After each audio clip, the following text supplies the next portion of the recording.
Considering home security? Consider this. For 140 years, ADT has helped stop more crime than any other home security company. The yard sign isn't just a sign, it's a line in the sand. It's no wonder 5 times more people choose ADT to protect their homes. Visit ADT.com to learn more. For license information and terms and conditions, visit ADT.com. Golic and Wingo on a Thursday morning. Glad you're with us on ESPN Radio and ESPN2. Trey Wingo, Mike Golic, presented by Progressive Insurance.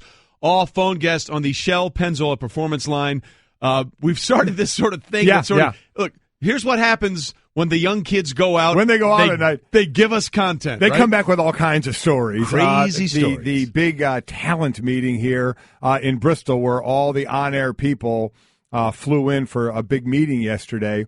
And, of course, after which I went home. Yes.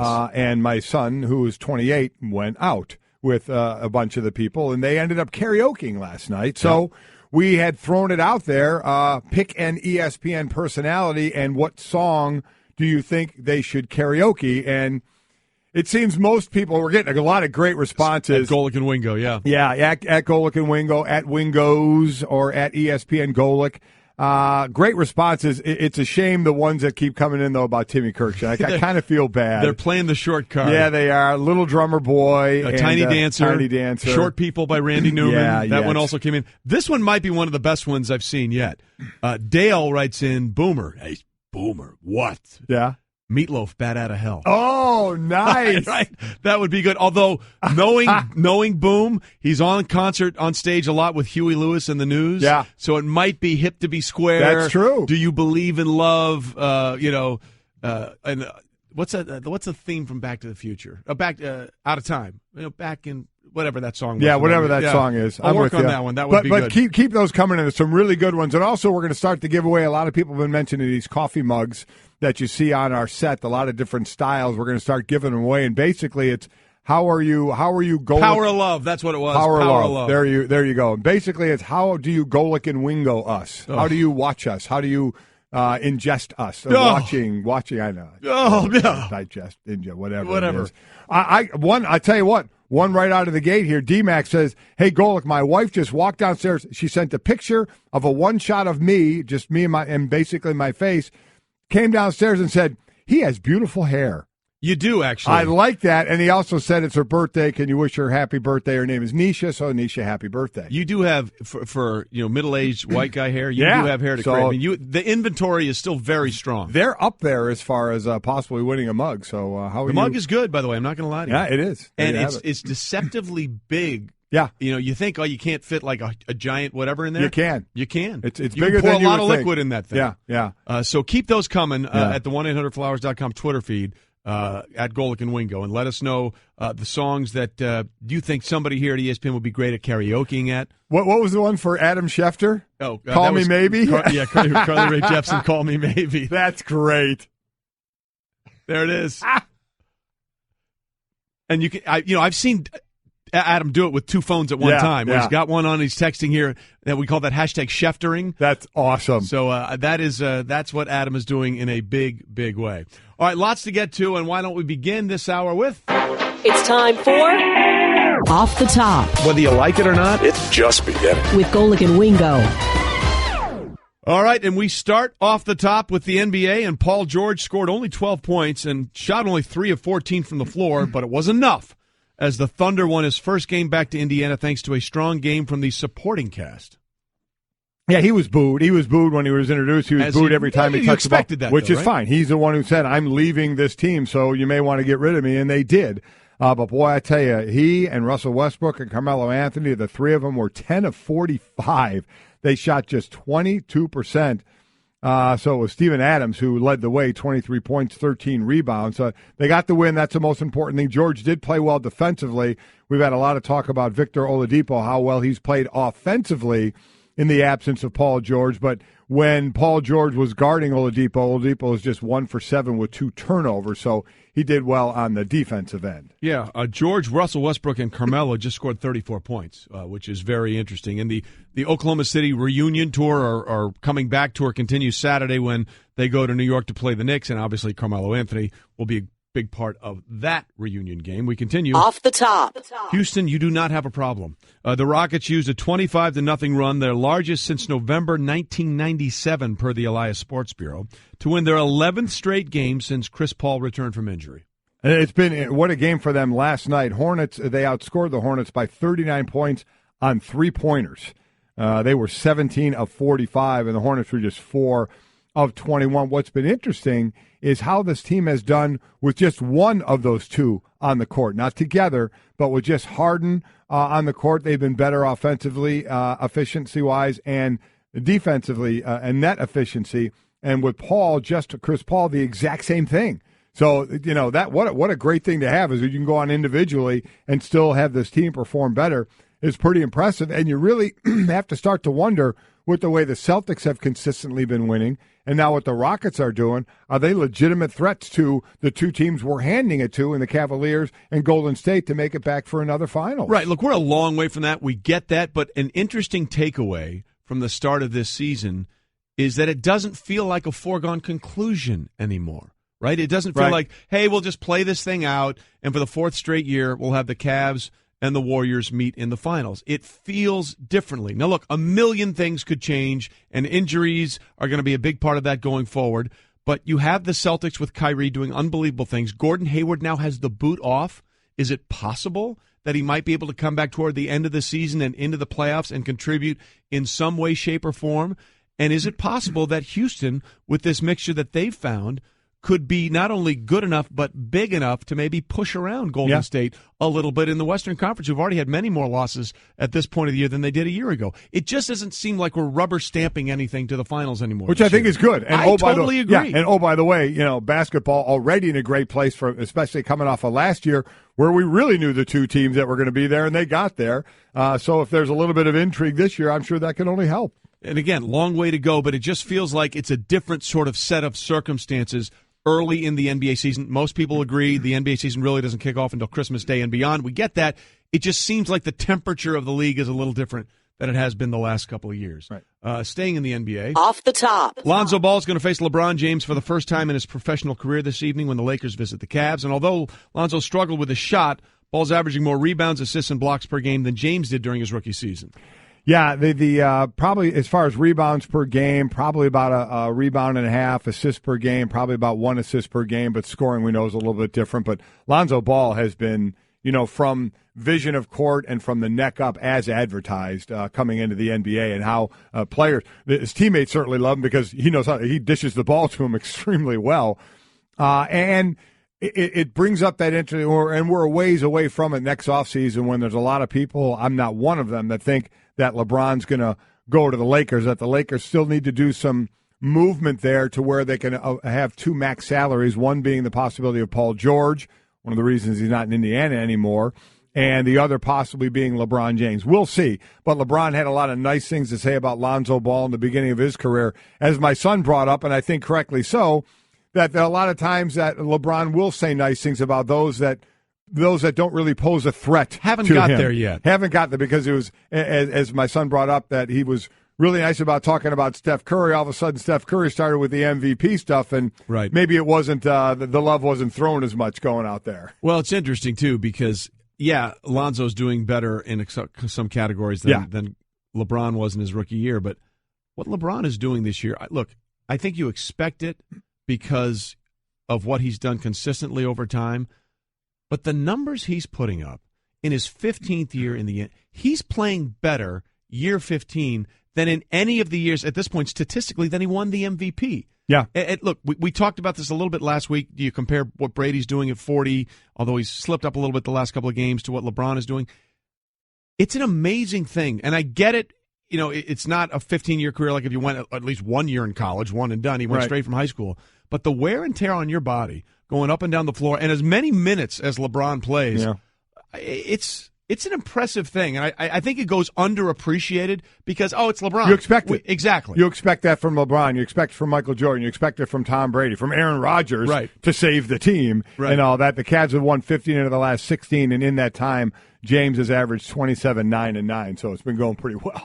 15 years in. I mean, it's ridiculous. Right now, if you could name the MVP, who's your front runner? Would it be LeBron or would it be James Harden? I think those are your front runners. Right. Well, Antetokounmpo isn't he still leading the league, right, in scoring? I believe he's so he. No, it's Harden still leading the league, but is it Harden? I'm sorry. Okay. Antetokounmpo does everything, though. I mean, he does do everything. He's second. Antetokounmpo's second. Okay, his name is going to be up and around there for years to come. That dude is truly a freak. No question. And we finish up Off the top with the hard sell on the Week 15 Thursday Night Football game. It's Peyton Manning's former teams, ladies and gentlemen. Woohoo! As the Broncos square off tonight in Indy against the Colts. Listen, they've already both been eliminated from playoff contention. But you know what? Here's a little tidbit. This is the last Thursday night game of the season. Oh, there you go. There it is. And so Color Rush, and the Color Rush tonight, the Colts will be in all blue, and Denver will be in all orange, looking like the creamsicles like the Tampa Bay Bucks do every now and then. And here's your percentages. We always do the FBI, Football Power Index percentages on things. Well, here's percentages that you probably don't really want to hear. If you're a Colt fan, you have a 92% chance of getting a top 5 pick. And if you're the Broncos, you have a 93% chance of getting a top 10 pick. Maybe you do want to hear that at this point. Since your season is lost, maybe you obviously want as high as pick as you can possibly get. Go for the best and possible draft pick you can get. And by the way, the other thing, we all talked about the snow game last week. You and I loved it. Yep. Other people had different opinions. I love watching those guys running around in the snow. Someone who might not have liked it so much was Adam Vinatieri. Right. Missed a field goal, and he dropped below 90% on the year. Now, he has a clause in his contract that says if he kicks 90% of his field goals, he'll make an extra $500,000. Yes, he will. Which, look, I get it. He's a professional footballer. He's been around for a long time, and he's made a ton of money. 500,000 is 500,000. That's exactly right. $5,000 is $5,000. 500 grand. 500 grand. I just shorted him $545,000. Again, not really a morning person. No. So for him to get back over 90% on the year, he's going to have to make 5 straight field goals. His next 5. So I don't know if he'll get 5 chances tonight, but if he makes his next 5, goes 5 for 5, he's back at that 90%, and that's when you grab the hammy. Yeah, and say, can't do it anymore. I got a bad infected toenail on my kicking foot. Can't quite swing the leg with the authority I'd like to. He is amazing, though, the fact that he's still out there and doing it. And look, for him, 2 of those games are at home in the Dome, climate controlled, so maybe that'll certainly help him out. So we'll see what happens. And let's make Adam Vinatieri, by the way, our player with style. Okay. Brought to you by JCPenney. Take the JCPenney Holiday Challenge and find surprising gifts at surprising prices. Get everything on your list for less than you think at JCPenney.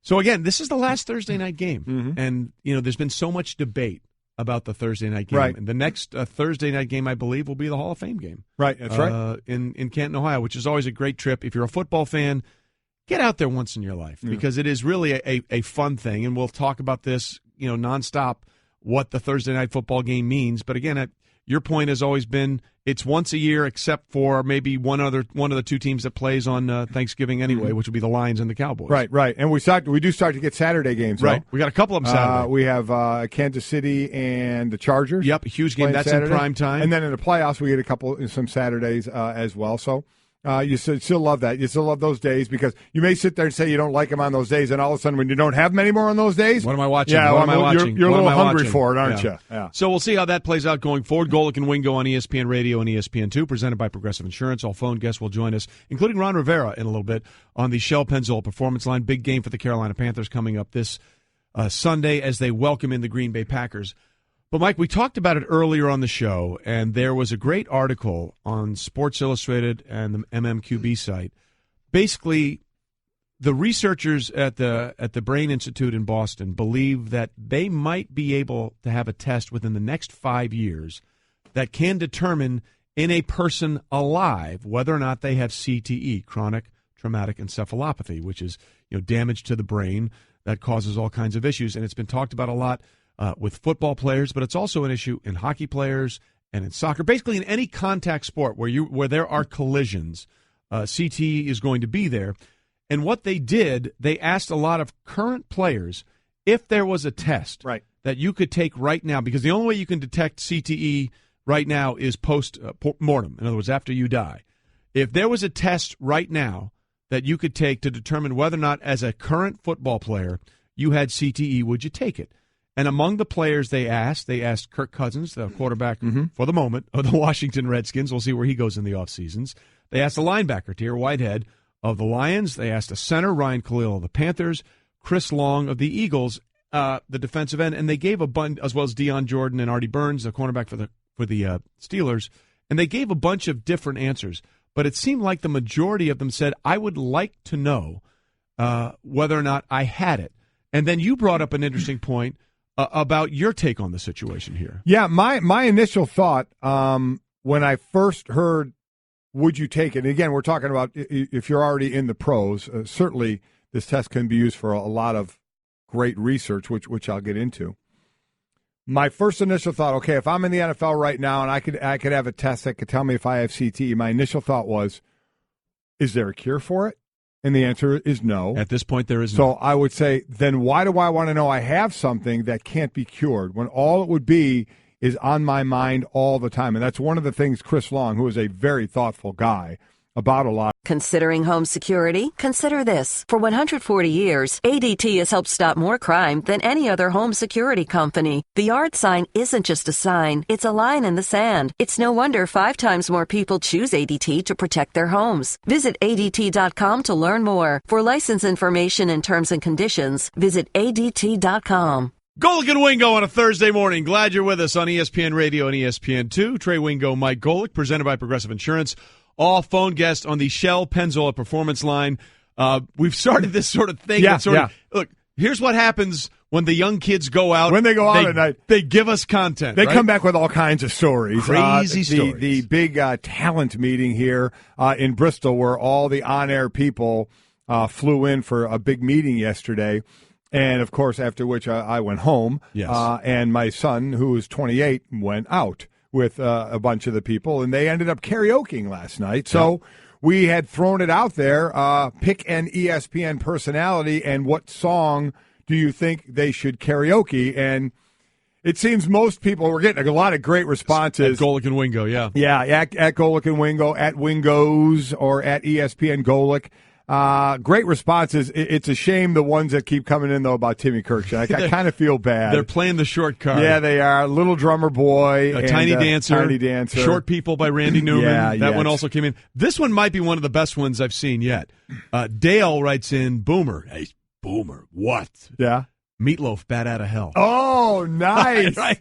That would be good. Although, knowing Boom, he's on stage a lot with Huey Lewis and the News. Yeah. So it might be hip to be square. That's true. Do you believe in love? And what's the theme from Back to the Future? Out of Time. Back in whatever that song was. Yeah, whatever that song is. I'll work on that one. That would be good. But keep those coming in. There's some really good ones. And also, we're going to start to give away. A lot of people have been mentioning these coffee mugs that you see on our set, a lot of different styles. We're going to start giving them away, and basically it's how are you Golic? Power of Love, that's what it was. Power of Love. There you go. And basically it's how do you Golic and Wingo us? Oh. How do you watch us? How do you ingest us? Watching, I know. Oh, yeah. Digest, ingest, whatever. I tell you what, one right out of the gate here, D-Mac says, hey, Golic, my wife just walked downstairs. She sent a picture of a one shot of me, just me and basically my face, came downstairs and said, he has beautiful hair.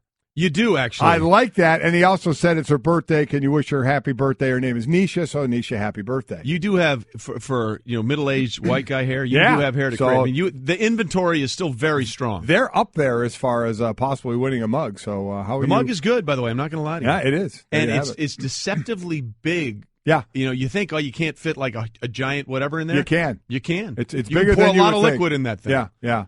So keep those coming at the 1-800-Flowers.com Twitter feed. At Golic and Wingo, and let us know the songs that you think somebody here at ESPN would be great at karaokeing at. What was the one for Adam Schefter? Oh, Call Me Maybe? Carly Rae Jepsen, Call Me Maybe. That's great. There it is.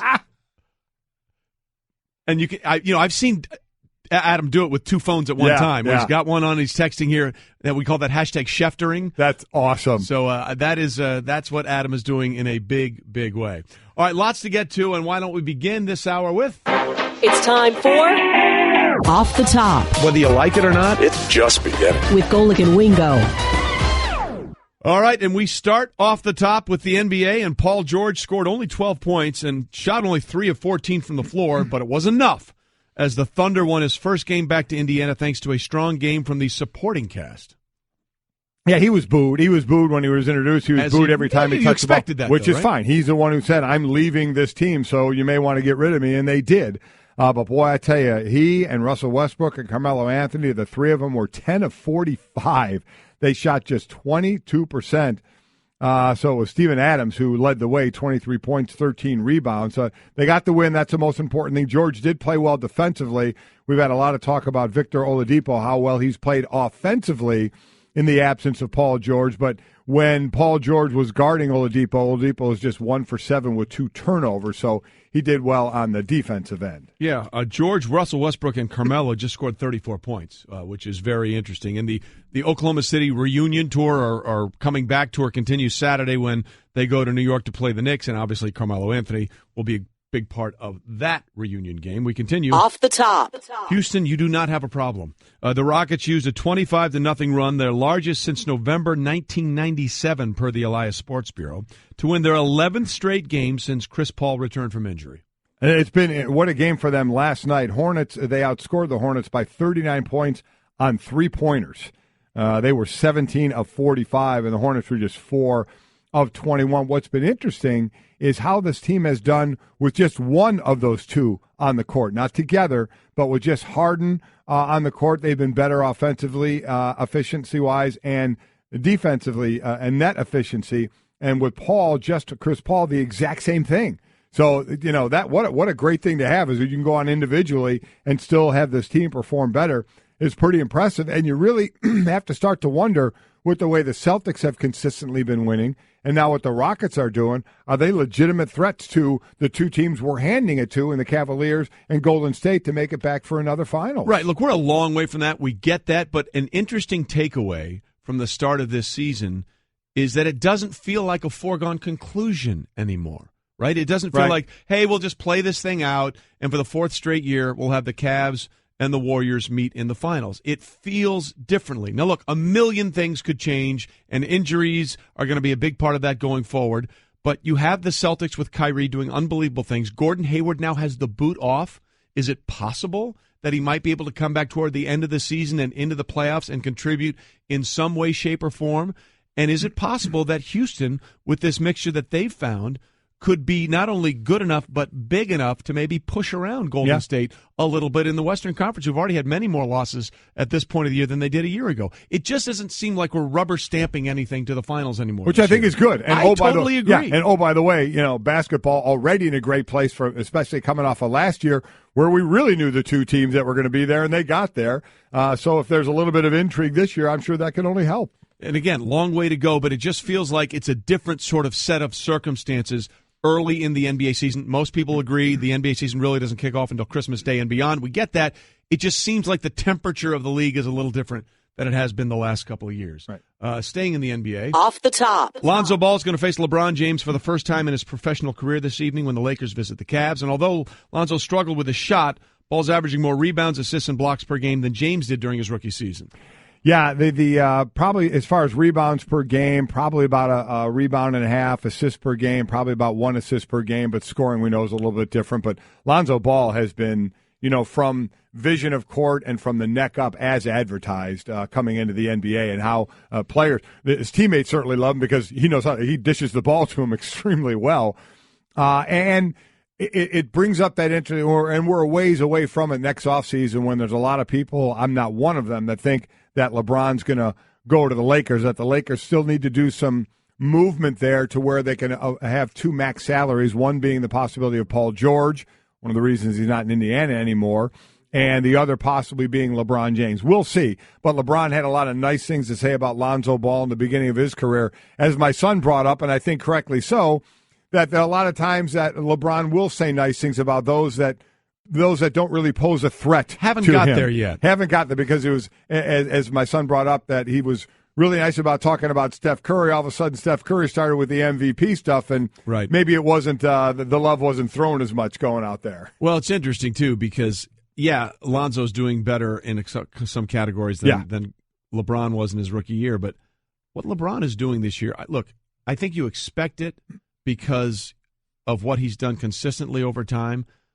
But the numbers he's putting up in his 15th year in the he's playing better year 15 than in any of the years at this point statistically than he won the MVP. Yeah. And look, we talked about this a little bit last week. Do you compare what Brady's doing at 40, although he's slipped up a little bit the last couple of games, to what LeBron is doing?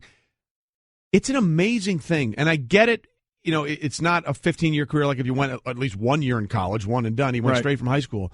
But the wear and tear on your body, going up and down the floor, and as many minutes as LeBron plays, it's an impressive thing. And I think it goes underappreciated because, it's LeBron. You expect it. Exactly. You expect that from LeBron. You expect it from Michael Jordan. You expect it from Tom Brady, from Aaron Rodgers to save the team and all that. The Cavs have won 15 out of the last 16, and in that time, James has averaged 27, 9, and 9, so it's been going pretty well. 15 years in. I mean, it's ridiculous. Right now, if you could name the MVP, who's your front runner? Would it be LeBron or would it be James Harden? I think those are your front runners. Right. Well, Antetokounmpo isn't he still leading the league, right, in scoring? I believe he's so he. No, it's Harden still leading the league, but is it Harden? I'm sorry. Okay, a player. Ed Dixon, quite honestly, has done a nice job sitting in at times for Tremendous. him. No doubt about that. But Greg obviously seems to be a week-to-week guy. Where is he now? I think he's taken another big step. I think last week playing the entire game really built confidence. The tough thing about it was he was slated to come back against New York. That was a turf field. That was that new turf or whatever it's called. And then the next game against New Orleans was on that turf. And so after what happened with New York, we opted not to play him against New Orleans to give him a chance to get to Minnesota on the grass. He came out of that game and he had a lot of confidence, came out of practice yesterday and looked like the old Greg. He ran some really good routes yesterday, seemed to move around, cut and pivot off of that foot with really no thought about it. So I think his confidence is back to where it needs to be in terms of being healthy again. Ron Rivera with us on Golic and Wingo, and you mentioned Cam and the things he's been able to do. We talked about that 62-yard run. He's only averaging about 210 yards passing per game, the lowest of his career, but his rushing yards are up to over 45, which would be the second most in a season. So as you're looking at Cam and the way he's going to lead this offense, is it more about his running now, or is it more about trying to get that passing game going? I think it's more about keeping the balance more than anything else. In some games when he's had to throw the ball for over 200 yards, he has, and the result has been a victory for us. Other times when he's needed to run the ball, he's ran it for us and resulted in the victory, especially down the stretch so far. I think the one thing about it, too, is not just his running, but us running as a football team. If you can control the clock, if you can keep the other offenses off the field, it helps your defense and it helps your team as a whole. So I think that's probably one of the more important things is really, when we need him to do what he does, he's got to come through for us, whether it is throwing the ball, whether it is running. But right now, him running the ball has helped us, and it's been very effective. Yeah, to that point, since his rookie year, he's the only player in the NFL with at least 5 rushing touchdowns every season. Not the only quarterback, the only player that has at least 5 rushing touchdowns every season since 2011. Again, we're talking to Ron Rivera, head coach of the Carolina Panthers. He was a second-rounder back in '84. The Bears won that Super Bowl in '85, NFL Coach of the Year in 2013. And 2015, off the beaten path on one. We saw that game in Buffalo with the snow. How were you like that? Were you a I don't mind playing in the snow kind of a guy? Yeah, that's exactly, because you had no choice. Being in Chicago, you were get snow, ice, sleet, hail, whatever. You had to play, or fog for that matter. You were on the fog ball, yeah. Yeah, thanks. Yep, you remember that. Yeah. Thanks, he says. It was a lot of fun. It really was. It's one of those things that you dream about as a kid, that someday you're going to play in, in a whole bunch of snow or rain or in a muddy field. And, I saw that. It was kind of cool. And, it's funny because I was able to text back and forth with some of the guys I know up in Buffalo, obviously, and we laughed about, what they went through. It's easy to when you win for them, so it was kind of cool. Ron, we know you got a big game to get ready for, so we won't keep you too long, but I want to ask you about Cam Newton and his post-game attire. I mean, he had the brimless sort of fez, for lack of a better term, this past weekend, and Tim Hasselbeck has come up with a saying. He doesn't think what Cam is wearing is an outfit. He thinks every week it seems to be a costume. How much do you guys wait to see what Cam Newton is going to wear in those post-game press conferences? Well, we've gotten to the point where we find the humor in it. The thing is, he's just making a statement on his own. He wants to be his own guy. And I think that's part of who he is, and so to me, there's really no harm in it. I'm not quite sure why some people get all disappointed or upset about it, because again, he's just kind of being his own guy, making his own statement, and that's off the field. And then that to me, really, I'm not concerned about. It's not anything he's doing on the field. I don't think it hurts anybody in the locker room unless somebody takes offense to the way he dresses. As a statement, and I just don't get it. But it's like a friend says to me, we've made the interesting important. And oh, by the way, he looks better in it than we would look in it. There's no doubt about that. And Ron, that was kind of a fun question. I'm going to ask you a serious one. I gave kind of when you were in the league, we're in the league basically the same time. We're the same age. If what we are reading is true in a few years, and they do come out with a CTE test for people that are living, because right now it can only be an autopsy. Would that be something? Would you get that test? No, because what's interesting is there's been a lot of guys that played before us that lived well into their 70s and 80s. I mean, they had for the most part good lives, and at the end they seem to have the natural thing happen. So I'm not overly concerned with it. I mean, right now I think. I'm still pretty good with my faculties and everything. Maybe if I start having some issues, maybe I would. But right now, I don't think so, because again, you go back and you think about all those guys that have lived into the 70s and 80s, and one of the guys that I always kind of look towards a lot of things is Coach Ditka. I mean, Mike Ditka played in the league, and I know he's off the chain sometimes, but for the most part, Coach is cool. I mean, it's always good to see Coach Ditka. Well, listen, Ron, we appreciate the time, and I know you got a busy game coming up this weekend, a few days to prepare, so we appreciate you spending a little bit of time with us. Thanks so much. Thanks, Coach. Thank you, guys. All right, Golic and Wingo here with you, and, you love sports. We know that. You watch them all the time. You do all this stuff, but I think you love this stuff even more. You love talking about George Clooney and the things that went on there, but this might be your actual thing that you love more than anything else. Folks, it's time for... Here's your news of the weird with Golic and Wingo. Traverse City, Michigan. All right. A man. Fine city, by the way. Yeah. Man got what we would do. Man lives alone. Mm-hmm. Got up in the middle of the night to go to the bathroom. Happens. And by doing so, determined that his house was broken into and called the police. How did he determine this? Because this man who lives alone always leaves the toilet seat up. Okay. And when he went to get up to go to the bathroom, it was down. The toilet seat was down. And he lives alone. Okay. Called the police. Sure enough, they caught a dude in his garage. Really? Who was hammered and I guess went to the bathroom and put the seat down and stole a bunch of his prescription drugs. But the guy was passed out in his garage. So this dude had no idea anybody had been in his house. Right. Got up in the middle of the night to go to the bathroom, walked into the bathroom, saw his toilet seat down, went, something's not right, called the police. The police came over and found an intruder in his garage. So this would be Toilet Tales, I guess. Well, there you go. This. But, the guy was, the intruder, I guess, was not only breaking and entering, but it was also rude. Because very rude. You gotta make guy sure lives alone. Leave that keep the it way. up. Leave that the way you found it. Right. Right. It's exactly right. Yeah. He gave it away. Dude was He tells that the intruder appeared to be intoxicated and had taken prescription drugs from the home. The man and the resident don't know each other.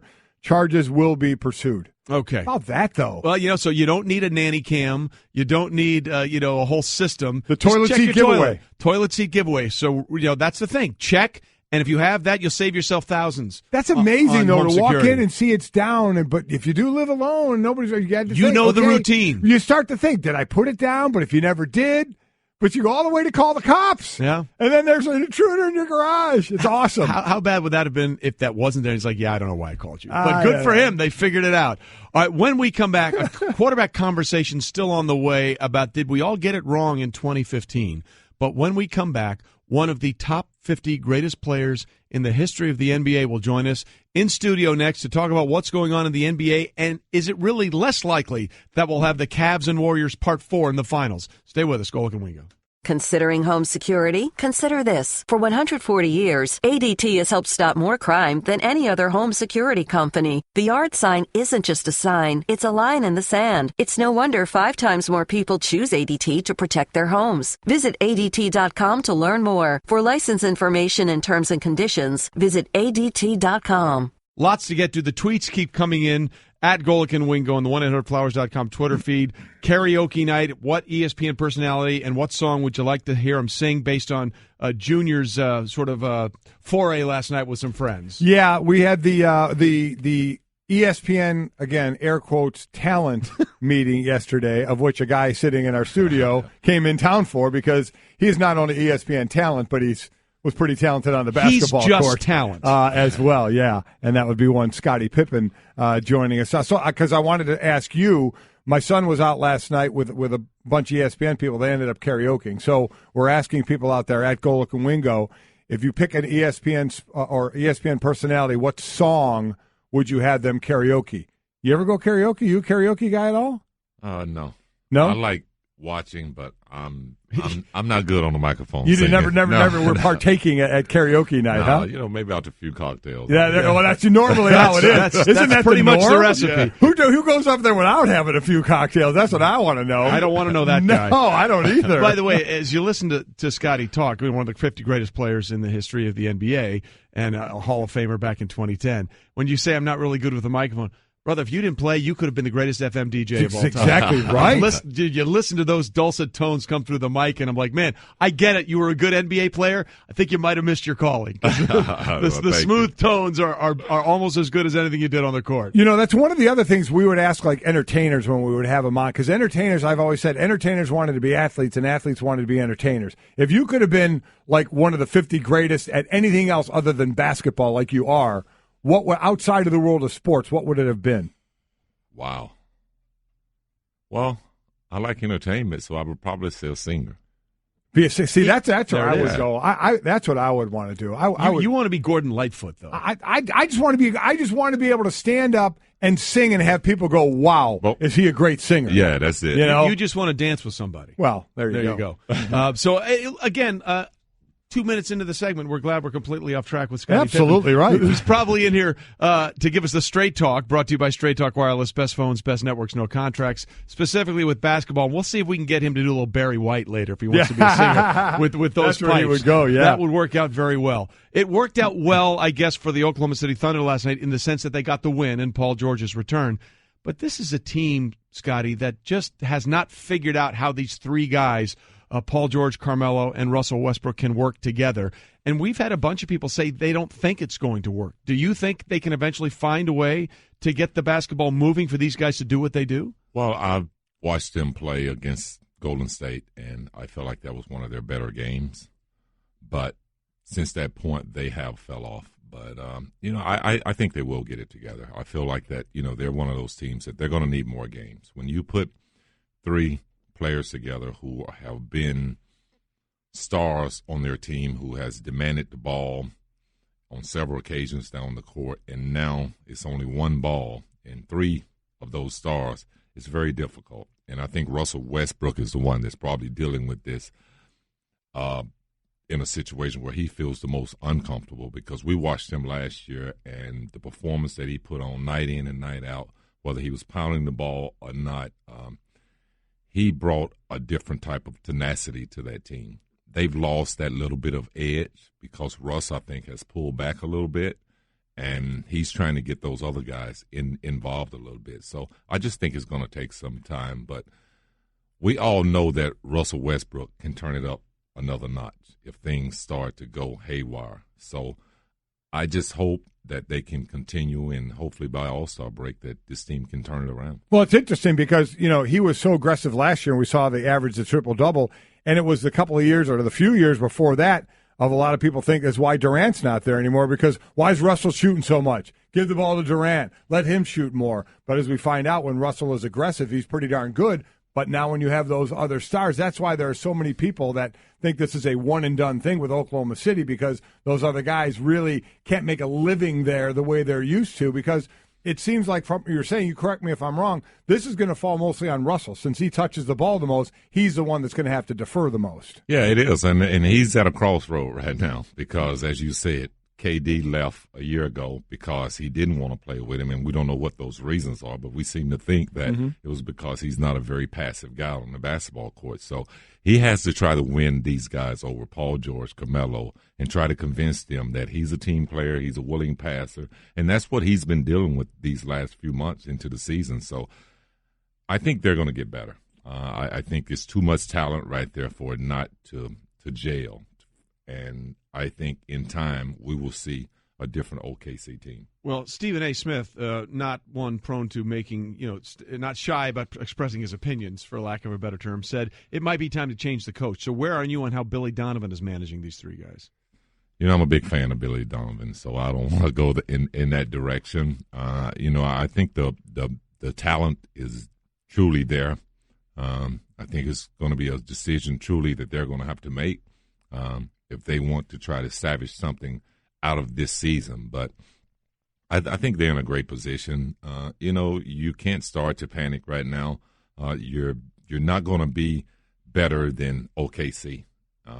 Let's just look at it that way. But if you can play well enough to compete with them. Not going to be better than Golden State, you mean? Right. Than Golden State, okay. Excuse me. Right, yeah. no problem. They're not going to be better than Golden State. So if you can just compete and continue to play at a high level, I think that's what they want to get out of this season. I don't think they put this team together thinking that they were going to be able to win a championship. I don't even feel that they can go that deep in the playoffs because of the way that they've been playing. They have yet to show that they're one of the top 5 teams in the league. Well, let's talk about a team that has shown that, and can they challenge a team like Golden State? And that's the Houston Rockets.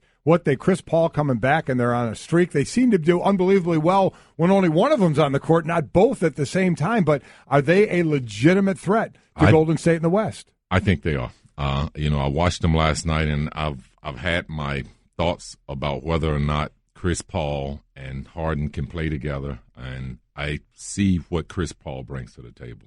A very unique player, a guy that demands respect from his teammates. And his leadership is, it's just unprecedented. What he brings to a basketball team and his impact so fast. I mean, this is a guy that hasn't even been on the court all season, but I can guarantee you he's been on the sideline in every practice and in every game, and his leadership is felt. So when he hit the court, things are in order, and that's what he's given this Houston Rockets team. And they do have an opportunity to challenge a team like Golden State. Staying healthy and continuing to get better, that's what I'm seeing out of this Houston Rockets team. They're very excited to play with each other, and when you see that, you feel like that is something special in that organization. And this Houston Rockets team, the general manager built this team to compete with Golden State. So we'll see how it pans out. Scottie Pippen with us here on Golic and Wingo. Why do you think it's working so much better for Houston than it is with a new, like you said, a new person with Chris Paul there, as opposed to the chemistry issues that Oklahoma City is having? Because it seems like one influx of new talent is working well, as we just talked about, 11 straight wins when Chris Paul is on the floor, as opposed to the struggles in Oklahoma City. Well, I think you just said it. It's Chris Paul. His style of play as a point guard compared to Russell Westbrook. 2 different styles. Chris Paul demands the basketball for different reasons than Russ. You watch how Russ play. He gets the ball. He pushes it. It's more to see how he can break the defense down. Where Chris Paul he's more of a floor general. He's orchestrating. He's putting guys in position, and then he attacks. So they're 2 different players. Chris Paul wants to control the tempo. He wants to control the scoring. And when you got a guy that's doing that, you're going to be in a lot of basketball games. You're not going to be getting blown out. You're going to execute, and you're going to play the right way. And on the other hand, Russ don't have what Chris Paul has. he doesn't have that calmness about his game. He doesn't have the same type of leadership out on the basketball court where he demands excellence from his teammates. You watch Chris Paul's team, and those guys never take bad shots. If they're not open, they're looking to get the ball back in Chris' hands. Whereas when you watch how Russ play, he pounds the ball a lot. And he doesn't give guys an opportunity to score like a Chris Paul. And that's why you see one team is playing well and you see one team that's struggling, because it's hard for Russ to change what he did last season when he was an MVP by playing that way. Russ and calm, I don't think we'll ever be in a sentence together. Yeah. I don't Frenetic, think maybe. Yeah, it's Scottie Pippen joining us in studio here, 2010 Hall of Fame class, 7-time NBA All-Star, 6-time NBA champ. Looking at Golden State, still the cream of the crop in that conference, it would seem in most people's eyes, even though Houston has the record right now. Last year we saw Durant have the knee injury. Not a history of it, so he heals up, comes back, and MVP in the finals and such. Steph Curry, though, missing time with ankles that he's had ankle issues with. So how much do you worry about somebody who's had issues with something, has it again, missing some significant time, and going forward and having that reoccur? Well, being a player that's played in a lot of postseason and dealing with ankle problems throughout my career, those things happen. When you play a lot of games, 82-game season, 10 or so, preseason games, and now you go into the playoffs, and your season is extended so much, and then before you know it, you're back playing another season. So that's what happens to championship teams. They break down physically, and that's when the other teams are able to sneak in and push them out. So that's where you question whether or not a team can stay on a run, as we did in the 90s, is can you stay healthy? Scottie Pippen with us, ESPN NBA analyst, and that's really shorting his list of accomplishments. Yes, I'd say. We put it that way. But, look, we're going all access tomorrow on ESPN's platforms in advance of the Sixers game against Oklahoma City. Where are you on the process and what Joel Embiid has brought to this league and what he can be when it's all said and done? Man, I love the process. Right? You got to trust it now, baby. I love his demeanor, his personality, and on the basketball court, he's just a superb player. Very high IQ, shooting the basketball from behind the three-point line, has the ability to, drive from 24 feet out and still finish at the rim. He's just a very skilled big man, and, he has a great personality for it. Yeah, you see those big guys. Personality is there, by the way. A lot of times, as you know, those big guys can be a little introverted. Shaq certainly wasn't, and this guy certainly seems to be going down that road. We had a question along the lines of the 76ers a couple of days ago. If you had the choice right now, could only take one for your team, would you take Porzingis from the Knicks or Ben Simmons from the 76ers? Man. And we can see there's probably no wrong answer. You can't no lose. Wrong answer. Right, you can't, but we're still making you pick. Exactly right. I'm going to take Porzingis. You are? Yeah, I like the size, the skills. Not a knock against Ben. No, not at all. He's just hasn't developed quite the way that I thought he would, especially shooting the basketball.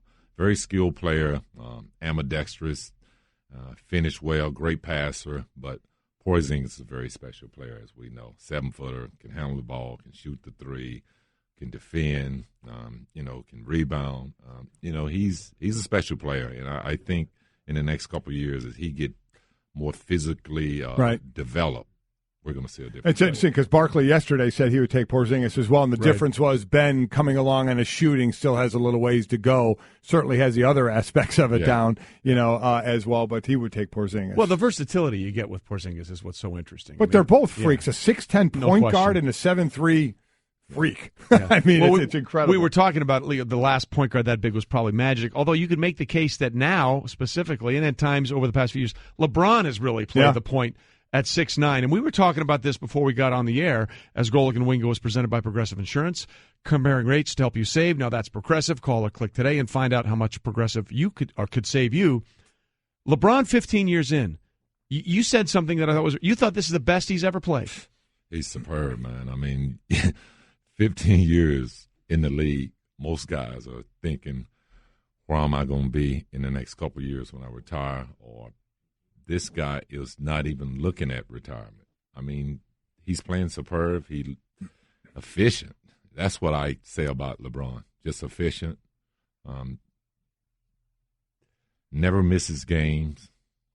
Just the guy that, very reliable. And to see him still doing this and still have the excitement, the tenacity to come out and perform every night in front of the fans, he's just a superb player. One of the things you see players who play that long as they get older, when you have to kind of self-notice things may be diminishing, you have to compensate by doing something else. Is he there yet? Is he doing any of that, or is he still doing what he's been doing 10 years ago, 15 years ago? I feel like he's still doing what he was doing when he first came in the league.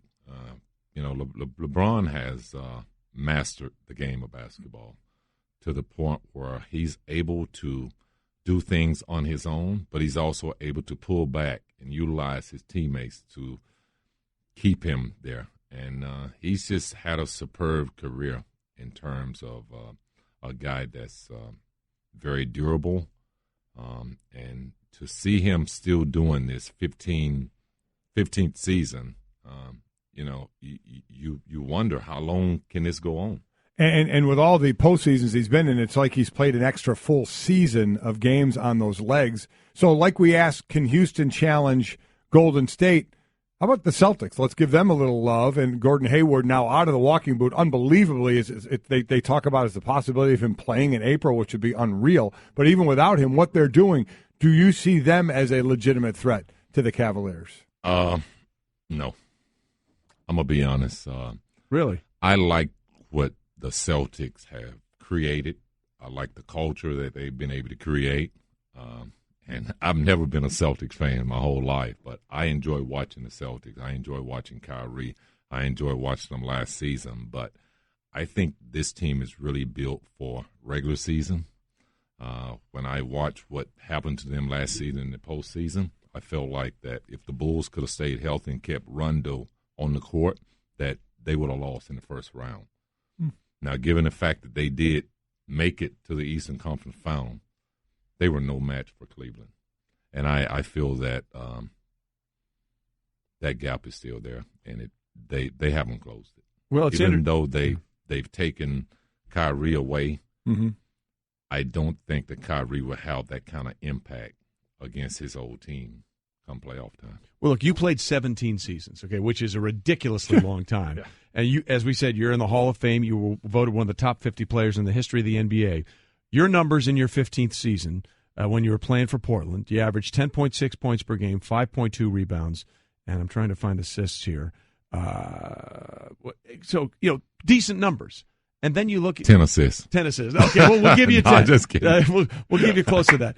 But my point is, here it is, 6 assists. 6 assists. So 10.6. Lonzo Ball. 5.2 boards and 6 assists. That's what makes the LeBron numbers so fascinating, right? I mean, I get it. You were a few years older because you were in college longer than and LeBron. He went straight from high school. But the idea that someone could be putting up these type of numbers in his 15th season, when you look at his numbers, minutes 37, points per game 28.2, rebounds 8.2, assists 9 per game, field goal percentage 58%, and the three ball at 42%. It's crazy. He's amazing. As you get older in the game, and no one went in the game other than, guys like Kobe and Garnett. No one went in the game like these guys as young as they did coming out of high school. So when you see what LeBron has been able to do in terms of his growth and his development, it's amazing because he gets better and better each season. And no matter where you put him or who you put around him, that team is going to be one of the top teams in the game. So, you just don't see guys playing this long at this level. And to see a guy like LeBron doing this, I mean, he's just been amazing to watch for the last 15 years for me. So you're going to have a guy 15 years in playing against a guy 28 games in tonight when the Cavaliers take on the Lakers. It's a slight discrepancy. And Lonzo Ball, and obviously he in the news for the family, but he's making a name for himself. We know the scoring he has to work on and such, but just your thoughts about him and his rookie year, 1 year in college, and what you think he's doing now and what his growth potential is. Well, I think that the growth potential is wide open. I think this is a player that, we put a lot of pressure on him because of his dad. We've asked for, higher expectations. But I think for a rookie, when you look at his numbers, they're great numbers. Scoring 10 points in this league and, getting 7 assists or 7 rebounds, stuff like that, those are great numbers. Those are numbers that you win with. And that's what I feel like this kid is going to bring to this Laker organization is a winning attitude, a winning spirit. You watch the way that he plays. He's very contagious to his teammates. They're all passing the ball. They're playing together. The Lakers look fun again, and I do believe that it's because of Lonzo Ball. Yeah, he's certainly helping, but another rookie like Kyle Kuzma has to feel like, hey, wait a minute, where's the love for me? What about me? Leading the Lakers in scoring, has 6 rebounds a game as well. He's having himself a good young team, no doubt about it. He certainly is, and we'll see what happens as they take on the Cavaliers tonight. Scottie, as always, we appreciate you being with us. It. Any chance you could bust out a little Barry White before you go? No, I don't know any Barry White music, man. It's kind of a little too old for me. Remember, we said cocktails need to be involved. That's true. We had to do that first. We weren't prepared. Yeah. That's our fault. We apologize. Scottie, thanks for being with us. Scottie Pippen, one of the greatest ever play in the NBA. Hey everyone, Mike Golic here. Support for the Mike and Mike podcast comes from our friends at Rocket Mortgage by Quicken Loans. Chances are you're confident when it comes to your work, your hobbies, your life. Rocket Mortgage gives you that same level of confidence when it comes to buying a home or refinancing your existing home loan. Rocket Mortgage is simple, allowing you to fully understand all the details and be confident you're getting the right mortgage for you. To get started, go to rocketmortgage.com/Mikes. Equal housing lender, licensed in all 50 states, NMLS, consumeraccess.org number 3030. Hey girl, have you done something new with your scales? Using new moisturizer? Nice. It really brings out the hazel in your eyes. Oh, hold on. Are you using whitening strips too? Your fangs look good, girl. Really good. A really charming snake charmer? Surprising. What's not surprising? How much you could save by switching to Geico. Wait, what? Have you been doing Pilates too? Geico. 15 minutes could save you 15% or more. We are presented by Progressive Insurance, and all phone guests join us on the Shell Pennzoil Performance Line. But, with something that's happened in the NFL the last couple of seasons, it got us to thinking a little bit about how much stock can you put into an evaluation of drafting a quarterback, because 2015 and 2016, we had back-to-back years in which quarterbacks went 1-2 in the draft. Jameis Winston won, Marcus Mariota 2 in 2015, and then in 2016, we had Jared Goff go number 1 overall, and then Carson Wentz go number 2 overall. And if you look at the raw data, it certainly appears that we were right, and when I say we, the collective people around the draft and the evaluators, in taking Goff and Wentz 1-2 in 2016, but were we all wrong in taking Winston and Mariota 1-2 in 2015? And what makes that really interesting is that all the hype leading up to the draft in 2015 was clearly, is it going to be Winston or Mariota 1-2? They are going to go top 2 in the draft. The order is, how is it going to shake down? Whereas in 2016, it kind of slid into the equation that Jared Goff and the Eagles and Carson Wentz would go 1 and 2, especially with the trades that were made. Remember, the Rams made a big trade to move up. Then the Eagles made a big trade to move up. And you started saying to yourself, you only make those trades and you move those kind of picks if you're moving up to get a quarterback, much in the same way the Chiefs and the Texans moved up 10 or 12 spots this year to get Mahomes and Deshaun Watson, not at 1 and 2, but later in the draft. And so leading up to the entire 2016 draft, it never felt like, really, this is going to be a 1-2 quarterback draft, like Manning, Leaf, Meyer, Bledsoe, all those years, or, Griffin, RG3, Andrew Luck. It never felt that way leading up to the draft, but if you look at the numbers now, Mike, it certainly seems like perhaps that was the one year where we should have locked it in. Yeah, it does look like, I was a Jameis guy. I said I would have taken Jameis, number 1. He would have been my quarterback over Mariota. Mariota at this point, 55, 33 touchdown interception. Jameis 64, 41. And Mariota looking at the possibility of another surgery, this offseason with his ankle. Jameis already had some shoulder issues, but we've expected more, haven't we? Remember, Absolutely. Hard Knocks this year at the beginning of the season, Dirk Cutter basically said to Jameis Winston, it's kind of time not for you to be Aaron Rodgers, but he invoked the name Aaron Rodgers and others, but to start to be that type of, this is where you are, as one of the better quarterbacks. Again, not to say he was as good as Aaron. That's not what Cutter was saying. And Gerald McCoy had said on Hard Knocks, we only go as far as number 3 takes us. It's Jameis Winston's team. This is his team. And it hasn't gone that well. It has not gone that well from not only on field, but some of the leadership roles as well. The thing on the sidelines with the fingers on the neck of Lattimore, and then Evans comes in and cleans him up. And Mariota, the one great thing we had said about Mariota is he had been money in the red zone by not throwing an interception, right? Going back to Oregon, he had been incredible there, but not as much developing outside of that. We know he can run the ball pretty well as well. So there has been kind of a pause, it seems, in the development of these quarterbacks. And you wonder why. Now, does it mean, their careers are going to go on and they're going to be average quarterbacks? No, it doesn't mean that at all. They're still their third year. They have more time to go. But the expectation, especially when you're 1 and 2, is that you would be further along by this time. Well, especially when you look at the numbers year 2 for Goff and Wentz, as opposed to the numbers where we are in year 3 for Mariota and for Winston.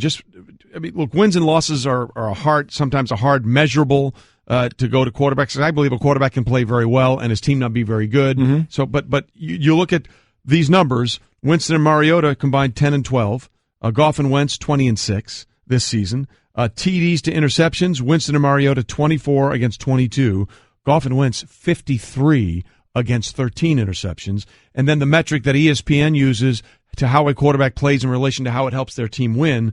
Total QBR this season for Winston and Mariota in year 3 in 2 teams that we thought would contend in their divisions, 48 out of 100, whereas Goff and Wentz are 65.4 out of 100. And look, obviously Wentz's season is over, but Wentz set a franchise record for most touchdown passes in Eagles history with more than 3 games to play. He went out in the second half of the game against the Rams.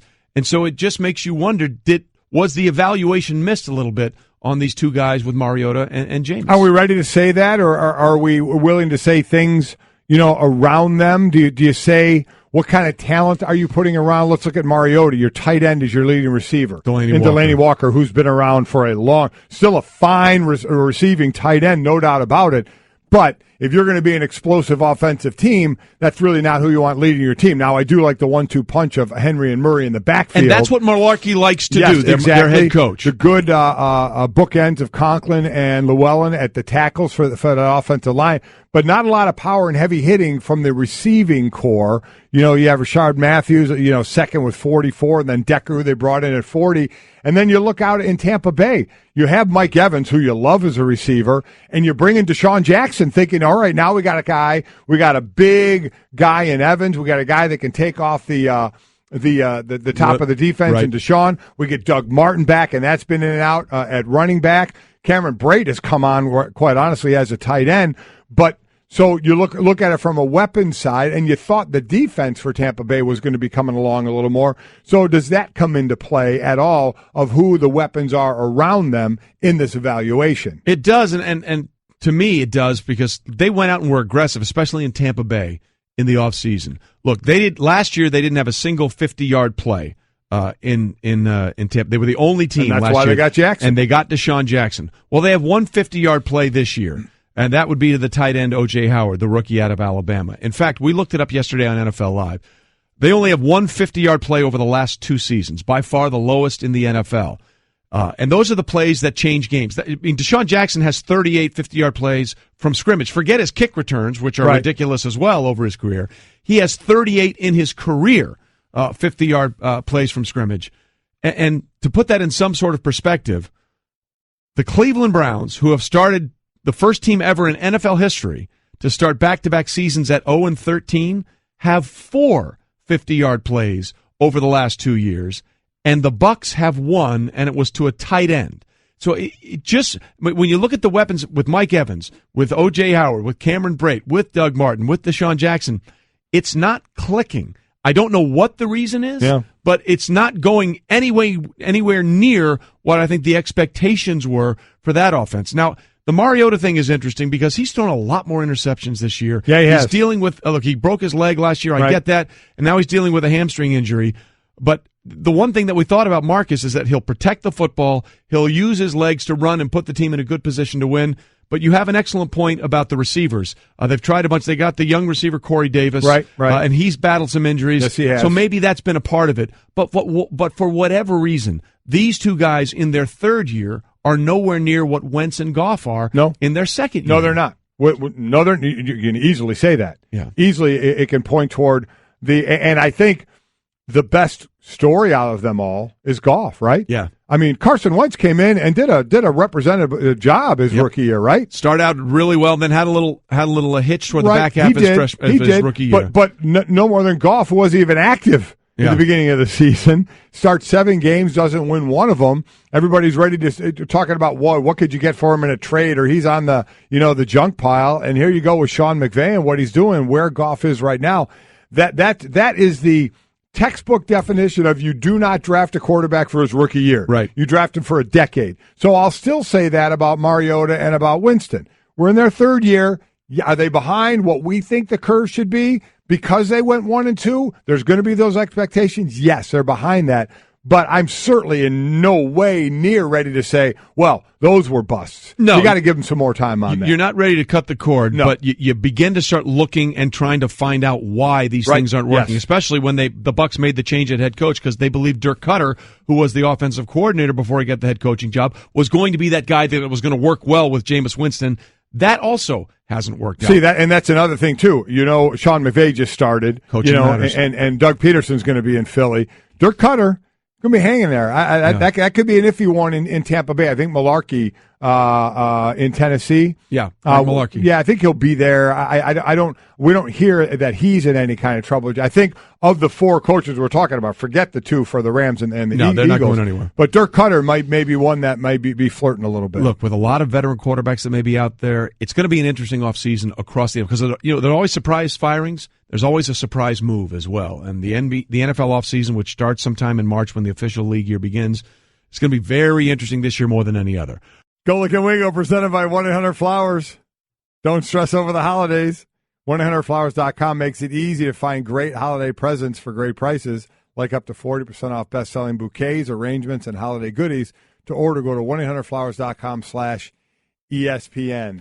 All right, Golic and Wingo on ESPN Radio and ESPN2. That was Sonny and Cher. Yes, it was. Singing I Got You, Babe. Yes, it somebody thought that would be one of the songs we should sing in karaoke. And then I brought the question, well, who would be Sonny and who would be Cher? And you put that one out there. I would be Sonny.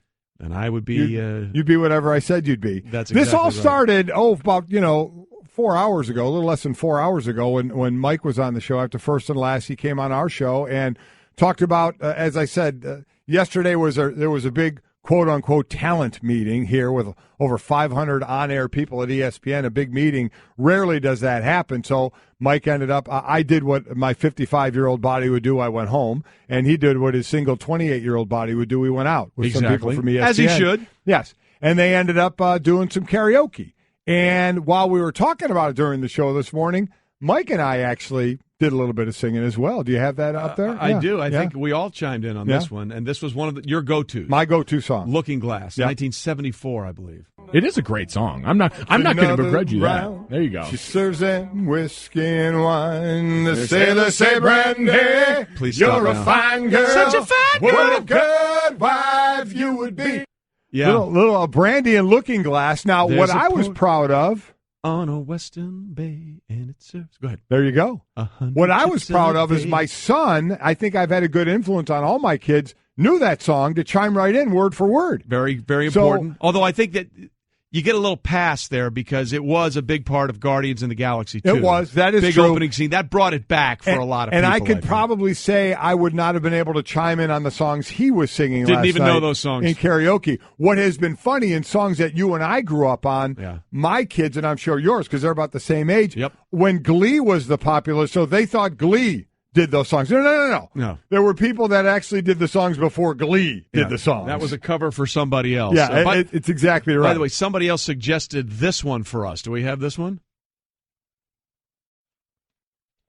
Bam-a-lam. Oh, Black Betty. Blah, blah, blah. Oh, that's all I know of that All right, song. we're horrible on that one. Yeah, that's a bad one. But again, Cliff's got it. Have you ever karaoke? Oh, yeah. You have? Okay. Oh, yeah. Steve Miller, the Joker. Really? One. Yeah, that's a good one. Okay. The Gang, Space Cowboy, yeah. Maurice, The Pompatus of Love. These are all good things. Okay. Oh, I didn't know you did. I wanted to make sure you got out there as well. It's not something I would say I do on a regular basis. How about Jay tweets in, Marty Smith, thank God I'm a country boy. Absolutely. Or Sweet Home Alabama. Either one of those would work. I completely agree. We did Jalen Jacoby, Every Rose. Has it Get Storm? Jalen Rose. I got it. Okay. Also, Jalen Rose and I got Rose. It. Again, to sum it up, I got it. Okay. Sarah Spain was very popular with this. Yes, it was. Alan wrote in, she's a lady for Sarah Spain, to which Sarah responded, I prefer Brick House by the Commodores. Okay. And then, in parentheses, extra bonus information, my real karaoke go-to is Nothing But a G Thing. Well, there you go. So Sarah apparently has a lot of time on her hands. Uh-huh. Barry tweets in for Stugatz. Yeah. George Thorogood, one bourbon, one scotch, one beer. There you go. Well, that's another one. Bad to the Bone is also a great, because basically you don't really have to sing for Bad to the Bone. You just have to go, da-na-na-na-na. That's exactly and right. say the same thing in every single song and the same tone. Da-na-na-na-na. That's essentially it. And then anybody that puts in Paul Feinbaum, I don't even care about the song. I want to hear it. Craig says Paul Feinbaum, Freebird, which just to see Paul Feinbaum up if at a microphone. If I leave here tomorrow, would you still remember me?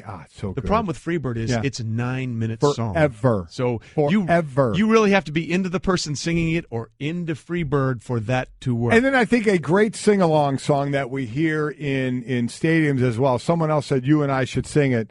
And it's a crowd favorite. As soon as you start singing it, everybody does. You know where I'm going? Sweet Caroline. Yes. I mean, that one, everybody just jumps in on that one. So that would be a good one to do because everybody else would help you with that as well. All right, so we went through all of that today because we did. Why not? It's exactly right.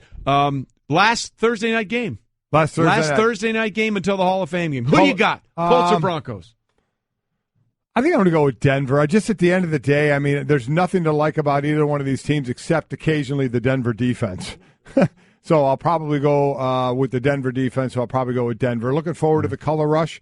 Colts are in blue and Broncos are in orange. All right, I'll go with Denver, too. By the way, guests tomorrow for our Sixers All Access, including Dr. J. Nice. How about that? We're singing Golic